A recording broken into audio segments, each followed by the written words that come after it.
Hey everyone, welcome back to another tea video, continuing with the One River Tea green tea selection, the first flush.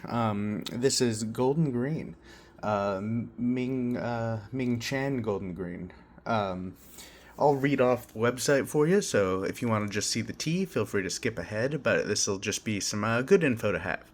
So 50 grams, 24 bucks, 100 grams, 38.50. This is the pre-sale, which April 5th was the last day for pre-sale for this. And they are sold out, or at least for me. I don't know if that's because I am US based. If you're not US based and you go to this page, let me know if it says sold out for you. I was wondering about that.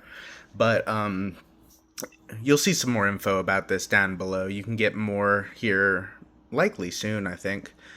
Alright, so we'll start with, let's see, Golden Green. Cultivar's Golden Green number 1, picked late March. Hulu Village in rural Hunan. Producer, Xiaomao Cooperative. Tasting notes are loquat, graham cracker, spinach, and rock candy. The Golden Green Tea from Hunan is one of the most promising green tea cultivars in modern China. All across central China, small villages are planting this rich, thick, slow-to-bitter green tea. Our friend at Xiaomao Cooperative have been cultivating this garden for over a decade, and although this year saw some massive drought and large swaths of younger tea bushes died, the older bushes survived. The yield this year is less in quantity, but more complex in flavor. This will be the highest grade of golden green tea we will offer all year, and we will only offer it on pre-sale up until April 5th. Then we will sell out of whatever we have left over and wait for the mid-April harvest to stock year-round. So apparently they had a mid-April harvest they'll stock year-round. I don't know. Let's go to Golden Green. So this one says sold out as well, so I am wondering if they're truly sold out or if it's just because I'm US based and they are not shipping to US right now. Not too sure.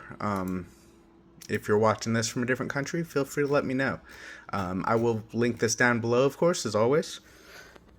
Let's just show off the leaves real quick. A little bit of a white look to them, kind of a white and green.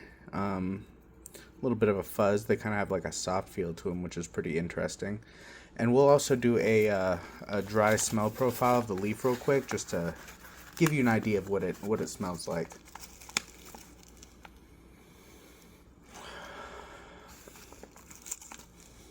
Those are really, wow, graham cracker is actually really apt. I did not expect a graham cracker. That's interesting. It's like a sweet graham cracker and vegetal scent to it. Wow. Graham cracker. Yeah, it's a sweet vegetal, which they said tasting notes is spinach. Sure. Vegetal, spinach, why not? And then graham cracker, it's very interesting. Like, I feel like it kind of smells like graham cracker.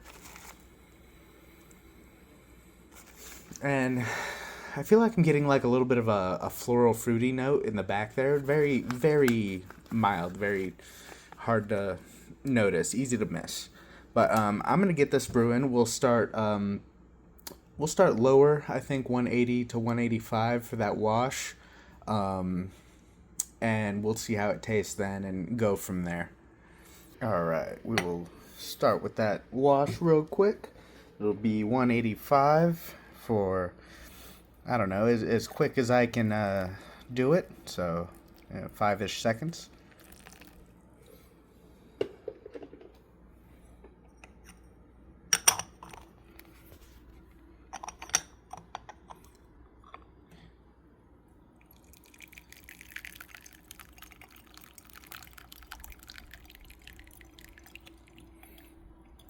Yeah, I don't know. I don't really like this strainer thing. I started using it during that last green tea I was doing just because the leaves kept slipping through. I don't think I'll have issues with this one, but it just seems to get clogged so easily. Maybe I'll look into getting a different type of strainer because this one always just seems to drain really slow. I like the rest of this set really, really well. It's the one from Jesse's Tea House, but this strainer is pretty annoying. It's like just constantly clogged up. Hold on, look at this. Yeah, see all those ones you can't see light through, those are all clogged. So, yeah, that's how this one is.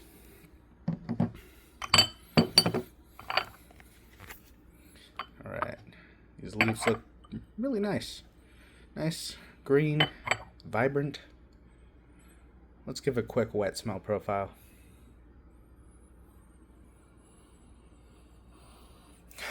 It smells really good. There's a lot of sweetness poking through for sure. They mentioned rock candy. I think that's a good descriptor. It's like, it's not just a sweet smell, it's like a sugary, maybe something a little more present than just sweet. It's like sugar, maybe caramelized sugar.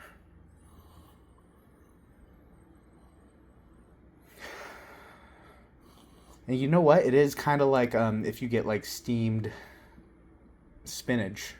I feel like I'm getting that now.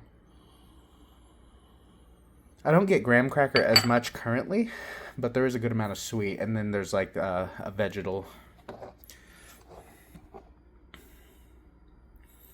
And not super nutty like a lot of these green teas tend to be. That tends to be like a classic Chinese green tea scent. I don't think this one's too super nutty. So definitely an interesting change of pace, for sure.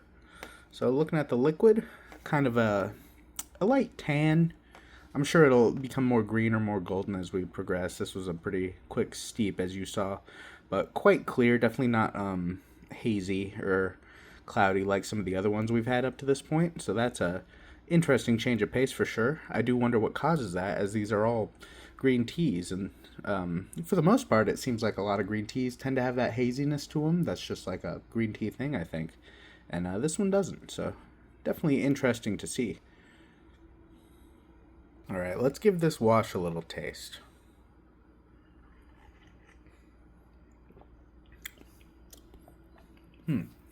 Very light so far. Not much yet. I don't think that's enough flavor for me to judge it on or give any notes off of. There is something there, but I'm going to do another steep. All right. We're going in. Looks like the water's about 180 now, so close enough. And we'll go in for, I don't know, roughly 10 to 15 seconds. Yeah, some of these different green tea varietals are interesting. I think some of them could use with some playing as far as the temperature and timing on them goes. I know in the descriptor, this one said it was slow to bitter. I feel like that last one I did, the Enshi Yulu, I feel like that could bitter very easily, and maybe could do with like a little lower temp even, maybe 175 or 180. Whereas this one could probably likely take a higher temp if you really wanted to try pushing it. I don't have a ton of material to play with, so I don't want to fiddle with it too much and just end up making a bunch of bad versions of it, but I'm sure this one could take a little bit more. You might even be able to do grandpa style on this one. I know a few of these teas definitely suggested grandpa style as an option. Or would they say do a death steep? I'm not sure what that is. Does that just mean the max temp you're willing to do it and steep it all at once? I don't know what it means, honestly. Death steep. I think that's the first time I heard that on it was on one of these teas. I think it was like maybe it was the Dragon Well. But yeah. Let's try this first steep. It was at about 180 degrees, probably closer to 15 seconds.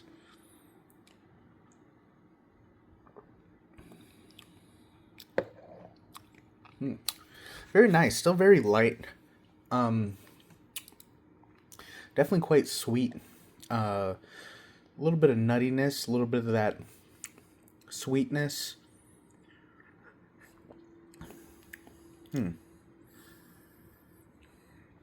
Still super light though. Maybe I'll try a little more temp on it. Very, very mellow. Not bad. Definitely not bad. It's very. Yeah, I'm gonna do another steep real quick. All right, here is that second steep going in at 185 Fahrenheit. We'll try going about 15 to 20 seconds. So far it's been very light, so I haven't really been able to, frankly, speak much on the flavor, but hopefully this one gets a little more out of it. Alright, here is that second steep.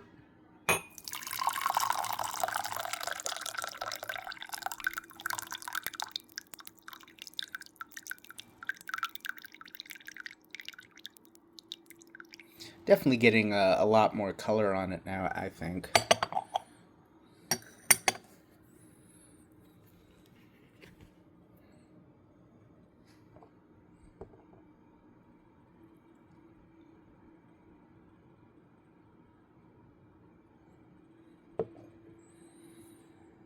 Still quite clear, doesn't look as hazy as some of those other green teas. I think there is a bit of haze picking up now. But still a very clear tea overall. Got a nice golden green tint to it now. Hard to pick up that, I feel like, those green tints on camera with all these teas. But you definitely get the kind of golden look to it for sure. Alright, let's taste this second steep.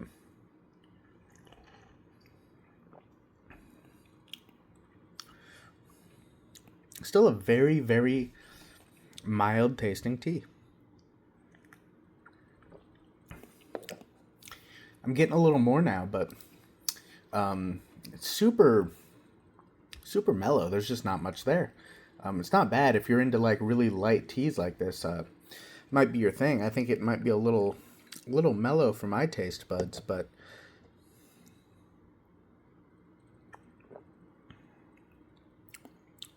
all right. So definitely getting those spinach and like vegetal notes. Getting a bit of sweetness. I think I get a lot more of these things in the smell than the taste. And a graham cracker I picked up in the beginning in the dry smell, but I haven't really picked up any since then. And then they mentioned loquat. I assume it's a type of fruit, like kumquat maybe, which I've never had, but I don't really get much fruitiness in this, if that is what it is. I think predominant notes I'm getting are vegetal. And then I got a lot more of that sweetness in the beginning, in the wash and the first steep. I feel like the sweetness is kind of leveling off a bit now. As for texture, I'd say it's like light to moderate. I'd say like in the middle. There's like a good amount of texture, especially a good amount of body, especially for a green tea. Little bit mouth drying, but no bitterness, no astringency. Yeah, I don't think this has been my favorite so far. I think this is probably on the lower end for me, but definitely not a bad green tea. In comparing it to the other ones I've had so far, the Bilochun, the Dragonwell, the Enshi Yulu, I think I don't know what's been my favorite so far. Maybe the Dragonwell or the Bilochun personally. But I think we got one more to go, so we'll see. But yeah, I think that's everything I have to say on this tea. I'll leave a link below. Leave a like if you enjoyed it. Subscribe for more tea content. Comment. Let me know what you think. Thanks for watching. See you.